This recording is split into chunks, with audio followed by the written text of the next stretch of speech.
हमारे लोग कैसे मारे जा रहे हैं। और पाकिस्तान में कैप्टन शाम ये बताने के बाद आपके पास आ रहा हूं कि नेपाल जैसी क्रांति की आशंका है पाकिस्तान में।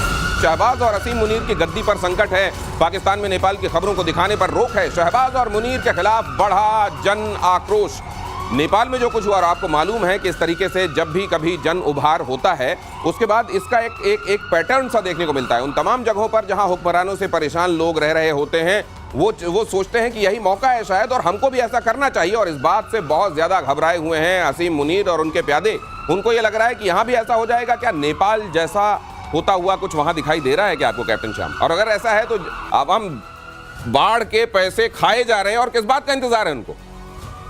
समुद्र की बात करूं तो ये बवाल के पहले का एक शांत समुद्र है। अभी आप जो देख रहे हैं इतनी सारी घटनाएं जो है ना, ये क्रांति के पहले थोड़ी जो शांति रहती है ना, वो चल रहा है। इतनी सारी चीजें पाकिस्तान में एक साथ हो गई हैं। उनकी जो 125 अरब डॉलर का जो कर्ज, उसमें से 75% वो लुटा ही रहे वापस। उसके बाद ये अनएम्प्लॉयमेंट, इतनी सारी इन्फ्लेशन, खाना पीना नहीं मिल रहा, ऊपर से ये ऑपरेशन सिंदूर की मार, उसके बाद ये फ्लड और चाइना का सिपेक 2 और अब अमेरिका का पॉलिटिकल जो मिलिट्री सेटअप, उसमें घुसने की कोशिश। तो ये सुलग रहा है पाकिस्तान धीरे धीरे, और ये पक्का उसी तरफ जा रहा है जहां श्रीलंका, बांग्लादेश, नेपाल और पाकिस्तान।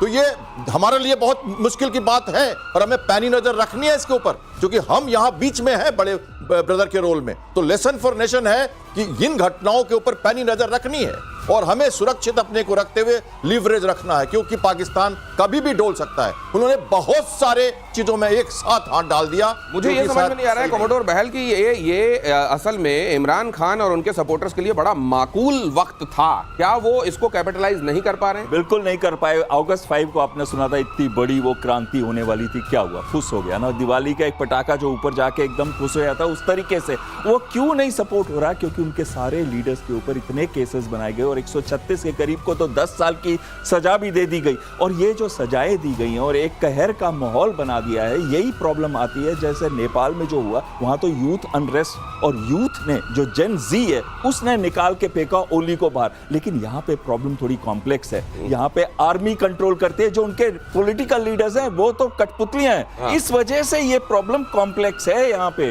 इस वजह से और ये इतने सारे केसेस की वजह से पहले ही विपक्ष को यूं ठंडा कर दिया गया। अब आवाम को ही कुछ करना पड़ेगा, बशर्ते आवाम कुछ करने लायक स्थिति में हो। और इधर ओसामा की पत्नियों, ओसामा बिन लादेन पत्नियों को लेकर बड़ा खुलासा।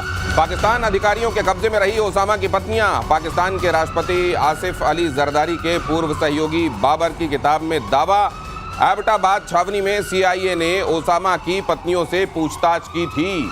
CIA ने ओसामा की बीवियों से भी पूछताछ की थी। ये ओसामा की पत्नियों को लेकर बड़ा खुलासा, और खास तौर से इस खबर के सामने आने के बाद अरब वर्ल्ड में हो सकता है कि इसका भी रिएक्शन, अफगानिस्तान में इसका भी रिएक्शन देखने को मिले। क्या इसका रिएक्शन कोई होगा? ये खबर के तौर पर सामने आई है, लेकिन इसका कोई इंप्लीकेशन दिखाई नहीं देगा जनरल सिन्हा। मेरे अनुसार तो इसका कोई नहीं असर होगा कि ओसामा, पाकिस्तान के अधिकारियों के कब्जे में रही ओसामा की पत्नियां, और ये उम्मत का दावा भी करते हैं, इसलिए मैं पूछ रहा हूं आपसे। देखिए, ये पूरे अरब वर्ल्ड को, पूरे मुस्लिम मंडल को, उनके उम्मा को पता है कि जिस तरह से ओसामा बिन लादेन मारा गया था। और आप देखिए 2001 के बाद 2011 में मारा गया था, इतने लंबे समय के बाद। उनका कौन कॉन्ट्रैक्टर था, किसने उसको ऑटोबाबाद में बना के दिया था, सब अमेरिकन एजेंट को पता था। यहाँ तक खबर आई है कि वहाँ पाकिस्तान आर्मी ने ही नेवल सील को आने दिया। मात्र 40 मिनट का ऑपरेशन हुआ था ओसामा बिन लादेन, और उसके बाद उनके बच्चे और उनकी बीवियों को ले गए और जेल के अंदर उनके जितने भी एजेंट हैं, अमेरिकन एजेंट, उनसे पूछताछ करते रहे उनके बारे में क्या चीज़ें हैं। और ओसामा बिन लादेन को कहाँ दफनाया गया? अमेरिकन सील ने दफनाया ना। लेकिन मुझे बड़ी श्योरिटी है कि सर इन्होंने असल में अपने मुस्लिम जो कंट्रीज हैं उनको ये कहा होगा कि हमने तो इतनी खातिर तवज्जो की है, हमने जानबूझकर अपनी कस्टडी में इसलिए रखा कि कहीं किसी तरह की परेशानी ना होने पाए। और दूसरे उधर ये कह रहे होंगे कि देखिए हम खुद आतंकवाद से परेशान हैं, हम पहले ही कह रहे थे, हमको नहीं मालूम था यहाँ है। अब देखिए इनसे पूछताछ में कोई कसर रख रहे हैं क्या? CIA चाहे वो भी इंटरोगेट करे। और ऑपरेशन सिंदूर से अब तक खौफ में है पाकिस्तान। पाकिस्तान ने चीन से की बहुत बड़ी डील, सैटेलाइट कमांड सेंटर बनाने की डील, $406 मिलियन की डील पर साइन। इंटीग्रेटेड सैटेलाइट सिस्टम तैयार करेगा पाकिस्तान। अब ये इंटीग्रेटेड सैटेलाइट सिस्टम ये वाकई कुछ कमाल करेगा पाकिस्तान के लिए, या चीन के साथ डील हो रही है? और चीन अमूमन इस तरह की जब मदद देता है तो उसमें ठीक है, थोड़ा सा ये लेवरेज देता है कि हम तुमको इसके जरिए ये इन्फॉर्मेशन दे देंगे। उस मुल्क की ज़्यादातर इन्फॉर्मेशन वो खुद जुटा लेता है ये भी उसका एक हाइंडसाइड है, इसको किस तरीके से देखा जाना चाहिए वो समझते हैं कॉमोडोर बहल।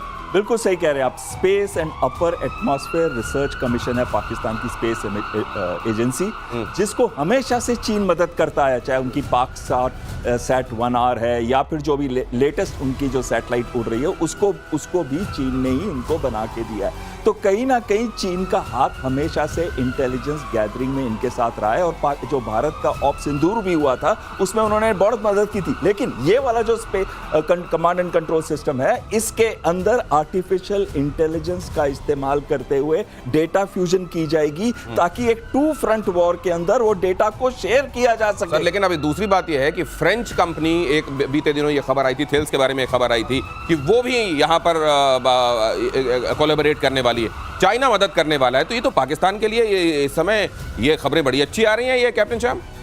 देखिए, थैलस की बात हमने की थी, थैलस उनको इक्विपमेंट दे रहे हैं, स्पाइंग जो हो रही है वहाँ पे उसकी बात की थी हमने, और उसके कारण ये कि उसको फिर चाइना भी यूज कर पाएगा या भारत को थैलस के साथ हमारा भी इंटीग्रेशन है। अब ये जो देखिए, ये जो अभी जो स्पेस सेंटर जो बना रहा है पाकिस्तान, वो कह रहा है कि पहले चाइना ने हमारे ऑपरेशन सिंदूर में उनको मदद किया, वो खुद करेगा, और उसको कहा जा रहा है कि विद इन फ्यू, मतलब बिल्कुल कैलिब्रेटेड टाइम में स्पेस सेंटर बनाना, टेक्नोलॉजी ट्रांसफर करना और 20 से ज्यादा सैटेलाइट लो ऑर्बिट में प्लांट कर देना, और उसके साथ सिंथेटिक अपर्चर रडार लगाना जो क्लाउड्स में भी और रात को भी, फिलहाल डे में ही उनके पास कैपेबिलिटी थी, रात को भी वो सही पिक्चर दे सके रियल टाइम। तो ये कैपेबिलिटी भारत के लिए एक सतर्कता का विषय है, क्योंकि उनके पास, हमारे पास रियल टाइम इंफॉर्मेशन आएगी। और इसी में अगली खबर ये है कि घुसपैठियों के खिलाफ देखिए लंदन में सड़कों पर उतरे लोग। पूरी दुनिया अब सतर्क हो रही है कि घुसपैठियों से बड़ी सावधानी की जरूरत है। लेकिन ये देखकर अफसोस होता है कि जब अपने देश में घुसपैठियों के खिलाफ अभियान चलाए जाते हैं तब इसमें राजनीति होने लगती है। विरोध प्रदर्शन में 1.5 लाख से ज्यादा लोग शामिल हुए। लंदन से घुसपैठियों को भगाने की मांग, प्रदर्शनकारियों और पुलिस के बीच में झड़प हुई। लंदन में ये जो उभार है, ब्रिटेन में ये जो उभार है, अब इनफैक्ट पूरे यूरोप में ये बात महसूस की जा रही है कि वो जिनको हमने किसी समय पर ये समझ करके ये शरणार्थी हैं अपने यहाँ रखा, अब वो हमारी पूरी कंट्री को हाईजैक करने में लगे हुए हैं। और यहाँ तो ये जो अवैध रूप से घुसे हुए इलीगल इमिग्रेशन के जरिए, और कहा जाता है जो इंग्लिश चैनल है उधर से बहुत सारे लोग घुस रहे हैं, और उसमें बहुत बड़ी तादाद पाकिस्तान से गए हुए लोगों की है। सर, इस खबर को कैसे देखते हैं आप? ये तो बहुत इम्पोर्टेंट खबर है, क्योंकि देखिए वहाँ पर ये भी कहते हैं कि पाकिस्तान से कहा जाता है कि 30 लाख इंडियंस हैं, और उससे भी ज़्यादा पाकिस्तानी। मेयर जो लंदन के हैं वो पाकिस्तानी नेशनल के हैं। ये कुछ कर पाएंगे जेमी रॉबिन्सन, जिन्होंने इकट्ठा किया लोगों को? देखिए, बहुत बड़ा इनको सपोर्ट है। इनके 10 लाख लोग, इनके जो सोशल मीडिया के इनके फॉलोअर हैं। 1.5 लाख अभी इन्होंने आह्वान किया था, इतने लोग निकल गए थे सड़क पे। उनके ऊपर 2 हैं, एक तो इस्लामिक कट्टरता के ऊपर में है, और दूसरा आपने बोला जो इलीगल इमिग्रेशन वहाँ हो रही है। देखिए, ये है, आज ये माना जाता है कोई भी कंट्री यदि यूरोप में यदि होगा, मुस्लिम कंट्री डिक्लेयर होगा, तो एक है आपका ब्रिटेन के ऊपर में है। लेकिन ये जब चल रहा था तो कीर स्टार्मर वहां फुटबॉल का मैच देख रहे थे, ऐसा लग रहा था जैसे उनको कोई फर्क ही नहीं पड़ रहा है। और उधर कैंपेन अगेंस्ट रेसिज्म ये अलग उधर से चलाए जाने की कोशिश हो रही थी। तो सर, ये इसका कल्मिनेशन होने कहाँ? देखिए, इसमें 2 चीज़ें बहुत महत्वपूर्ण है। जब भी इमिग्रेशन नंबर्स इतने बढ़ जाते हैं कि उनकी एम्प्लॉयमेंट पे फर्क पड़ने लग जाता है उस देश की, तब उस देश के लोग सड़कों पे आ जाते हैं और उनको लाना बहुत आसान होता है। और यही हुआ इस समय।